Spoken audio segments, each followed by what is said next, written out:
हरितालिका तीज व्रत कथा। कथा। भगवान शिव ने कहा, हे गौरी, पर्वतराज हिमालय पर गंगा के तट पर तुमने अपनी बाल्यावस्था में अधोमुखी होकर घोर तप किया था। इस अवधि में तुमने अन्न ना खाकर केवल हवा का ही सेवन के साथ तुमने सूखे पत्ते चबाकर काटी थी।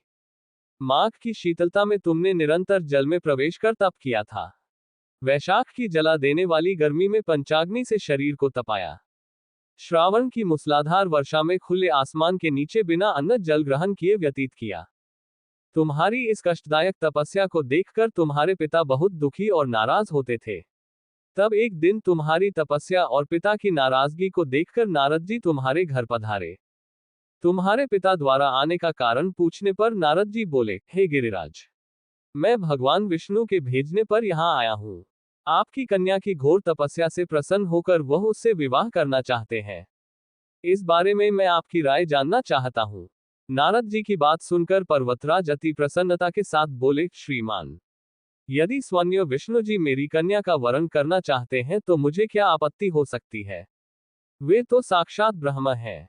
ये तो हर पिता की इच्छा होती है कि उसकी पुत्री सुख संपदा से युक्त पति के घर की लक्ष्मी बने। नारद जी तुम्हारे पिता की स्वीकृति पाकर विष्णु जी के पास गए और उन्हें विवाह तय होने का समाचार सुनाया। परंतु जब तुम्हें इस विवाह के बारे में पता चला तो तुम्हारे दुख का ठिकाना ना रहा। तुम्हें इस प्रकार से दुखी देखकर तुम्हारी एक सहेली ने तुम्हारे दुख का कारण पूछने पर तुमने बताया कि मैंने सच्चे मन से भगवान शिव का वरण किया है, किंतु मेरे पिता ने मेरा विवाह विष्णु जी के साथ तय कर दिया है। मैं विचित्र धर्म संकट में हूँ। अब मेरे पास प्राण त्याग देने के अलावा कोई और उपाय नहीं बचा। तुम्हारी सखी बहुत ही समझदार थी।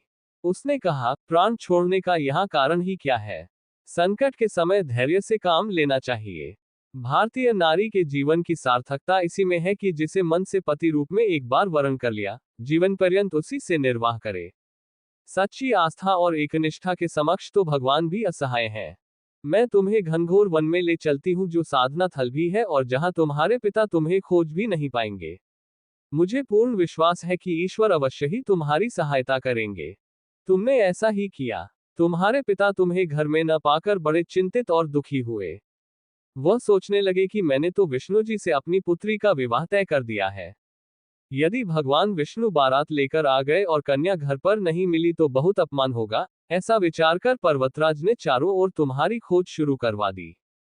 इधर तुम्हारी खोज होती रही, उधर तुम अपनी सहेली के साथ नदी के तट पर एक गुफा में मेरी आराधना में लीन रहने लगी। भाद्रपद तृतीय शुक्ल को हस्त नक्षत्र था। उस दिन तुमने रेत के शिवलिंग का निर्माण किया। रात भर मेरी स्तुति में गीत गाकर जागरण किया। तुम्हारी इस कठोर तपस्या के प्रभाव से मेरा आसन हिल उठा और मैं शीघ्र ही तुम्हारे पास पहुंचा और तुमसे वर मांगने को कहा। तब अपनी तपस्या के फलीभूत मुझे अपने समक्ष पाकर तुमने कहा, मैं आपको सच्चे मन से पति के रूप में वरण कर चुकी हूँ।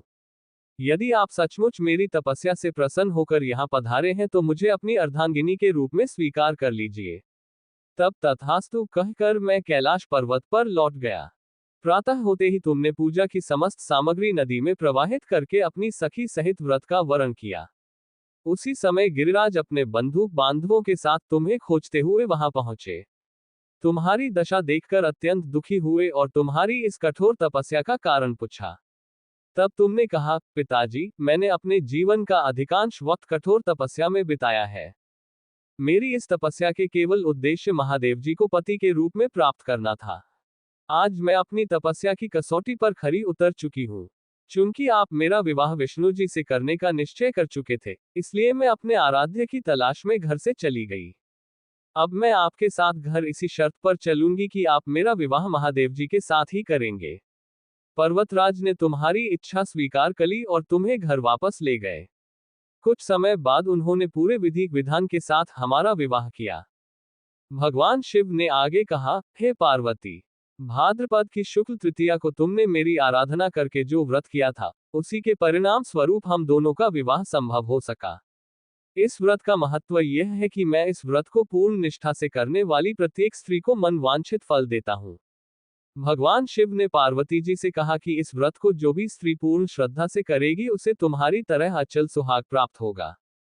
इस व्रत को हरितालिका इसलिए कहा जाता है क्योंकि पार्वती की सखी उन्हें पिता और प्रदेश से हर कर जंगल में ले गई थी। हरित अर्थात हरण करना और तालिका अर्थात सखी।